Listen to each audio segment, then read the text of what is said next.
بہت ہی تبرک والا اور برکت والا پتھر سمجھتے ہیں، کیونکہ یہ پتھر جنت کا پتھر کہا جاتا ہے۔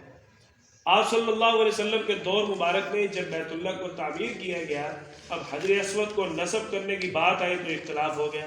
وہی قریش والوں کی پرانی عادت، چھوٹی چھوٹی بات پر تلواریں نکل آتی اور جھگڑے شروع ہو جاتے۔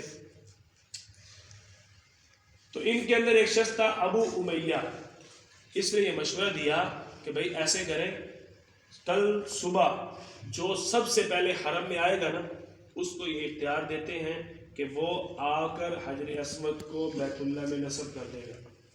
اللہ کی شان، سب سے پہلے حرم میں آپ صلی اللہ علیہ وسلم آئے۔ اس آپ صلی اللہ علیہ وسلم کے عمل مبارک سے ہمیں یہ پیغام ہے کہ ہم وقت کی پابندی کریں، وقت کی پابندی کریں۔ وقت کی پابندی نہیں کریں گے تو پھر اعزاز کبھی بھی حاصل نہیں ہوگا، کیونکہ آپ صلی اللہ علیہ وسلم نے وقت کی پابندی کی، اللہ نے آپ کو اعزاز عطا فرمایا۔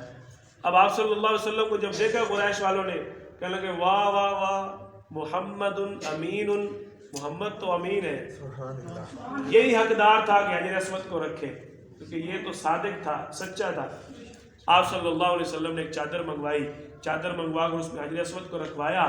آپ صلی اللہ علیہ وسلم نے فرمایا کہ بھئی یہ چادر کے چاروں کونے پکڑ لیں جنہوں نے بیت اللہ کو تعمیر کیا ہے، چاروں قبائل والوں کو یہ شرف حاصل ہو جائے۔